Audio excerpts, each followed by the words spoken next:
Hello there! If you're using Google Docs just to type, you're missing on features that could save you hours every week. Let's fix that. I am Maurice. I help business owners with Google Workspace and automation. And today, I'm showing you 5 Google Docs features most people never touch. Instead of typing out long emails or notes, just talk. We'll go to Tools, and when in Tools, you'll have voice typing, and here you'll click the mic icon, and once ready, you say exactly what you want to say. So, for example, it will start recording, and you'll actually record exactly what you say. In this case, you see it's already started. You can say period and it stops. Line under, it continues writing under the information that you're trying to give. So if it is an email, you say, "Dear so and so, I'm writing this email informing you on where we are at the moment and would like to achieve this at the end of the week. So kindly check your Google Doc and confirm that everything is in order before our meeting next time." And that's how you write a lot of things within a very short period of time by just speaking. When you speak, it writes, and you can write a lot of things within a very short period of time. Once you're done, you click the mic again and you stop it, and it will stop. That's feature number 1. Here is one that saved me from losing work more than once. Ever accidentally deleted something important? This is your undo button for the whole document. You'll click on File, and once on File, you'll go to Version History, and then you see Version History. In Version History, you'll be able to know who has done what as it loads, you can see. So,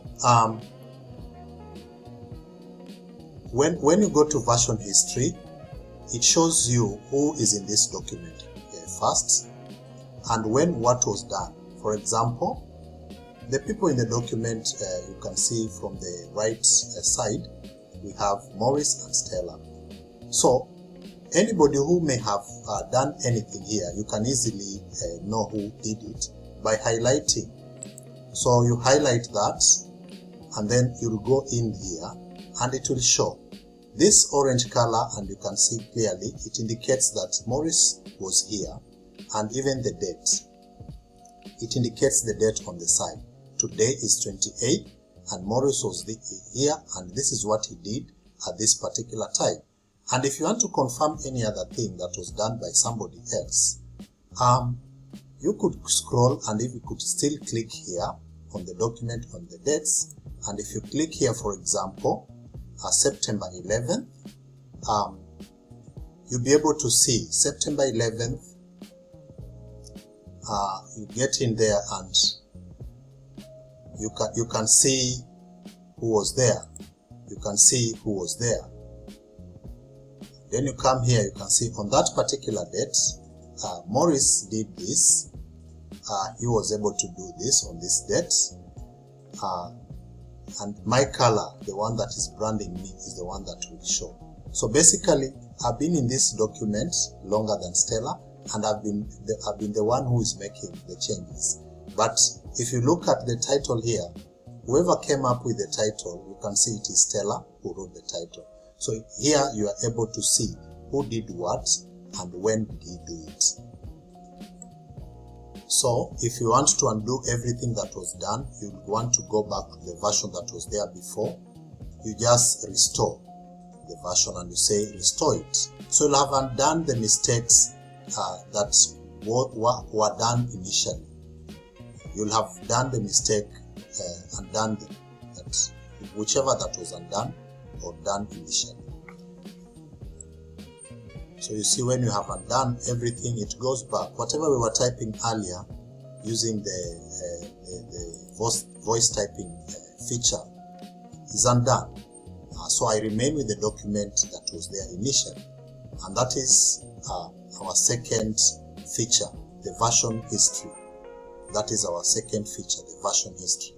The next one turns your document into something way smarter. So this one, you click into the document and type arts, for example. And when you do that, you see it gives you so many things that you can do. You can tag along people. You can include people in this document. You can add them. You can also pull in files, dates, and even meetings. So if you want to pull in a meeting for a date, for example, you click on the date, and it brings in the date that you want to indicate in there. And maybe you click OK here. So you've pulled in a date. If you want to pull in, again you can click Add, and then you want to, for example, include an email. You want to send somebody an email from this document. You click Draft Email. So when you click on that, you can clearly see it tells you, it gives you that option. So you can actually mail, for example, Stella here, and you write whatever you want to write. You can write it, you can CC, you can write the subject, you can write your email in here. Once ready, you just click this button here. And when you click on that one, you see it is actually directing you to this other end. You have written your email according to the information that you have in the document, and now you just want to send it. You don't need to leave the document, go to the Gmail, type the email, and then come back again here. So once you're done here, you're good. The email is sent and you are safe. So your work will just be to hit on the send, and whatever email that you have written goes to this individual. You'll have finished with that the third feature in Google Docs, the smart chips. If you're doing repeat work, this next one saves you the most of the time, so that you don't keep doing the same thing every now and then.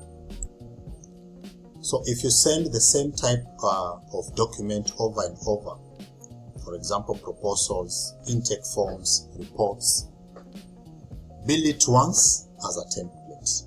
So once you have it once as a template, you are good. You can keep using it as many times as possible.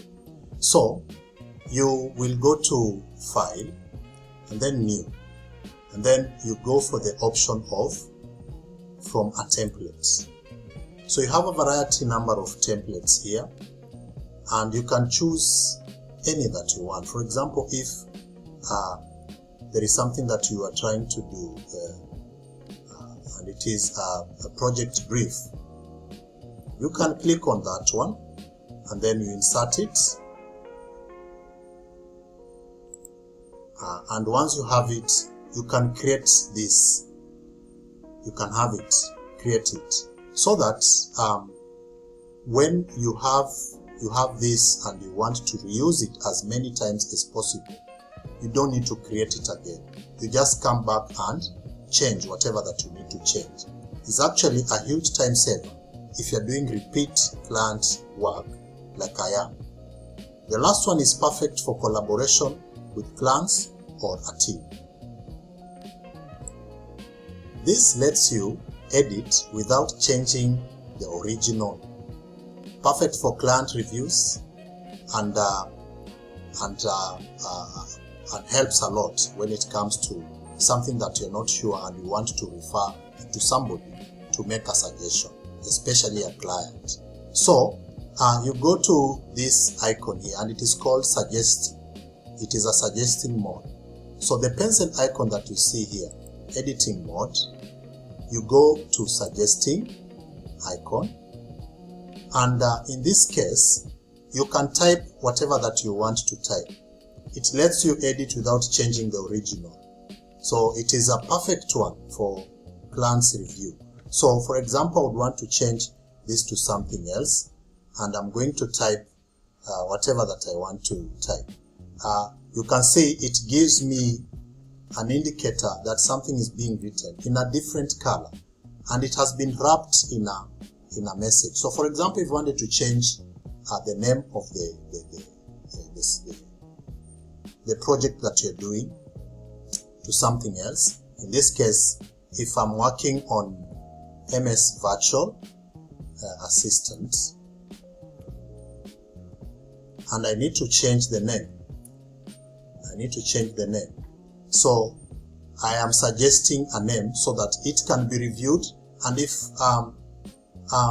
it is making sense to the individual, they would reply here and say, okay, this is what I'm suggesting. If it is okay, you see, they will indicate it there, but if not, they will decline. And when they decline, it's easier for you to understand this is how it went and this is how I want to do it, or they wanted me to do it.